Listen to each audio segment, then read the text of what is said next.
ঘড়িতে এখন রাত 12টা। অর্ণব ঘরে একাই বসে আছে। বাইরে প্রচন্ড ঝড় বৃষ্টির আওয়াজ। এমন সময় হঠাৎ করে ফোনটা বেজে উঠল। হ্যালো।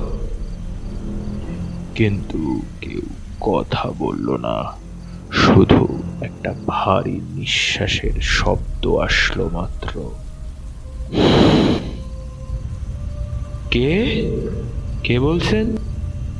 ফোনটা কেটে গেল।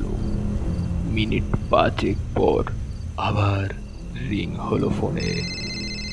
একই সেই নিঃশ্বাসের শব্দ, সেই ভারী নিঃশ্বাসের শব্দ।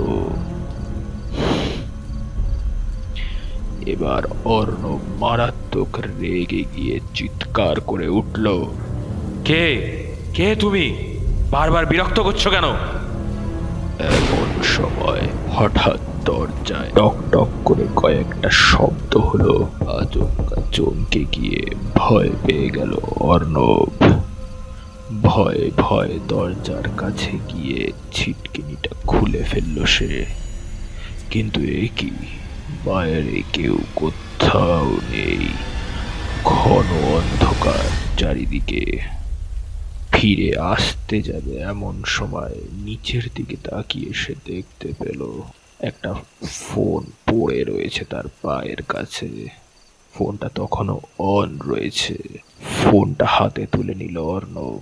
তারপর সে যা দেখলো তাতে গায়ের রোম খাড়া হয়ে উঠল। সে দেখতে পেল তাতে লেখা রয়েছে, লাস্ট কল মিস্টার অর্ণব। ঠিক এমন সময় তার ঘরের সমস্ত আলোগুলো বন্ধ হয়ে গেল হট করে।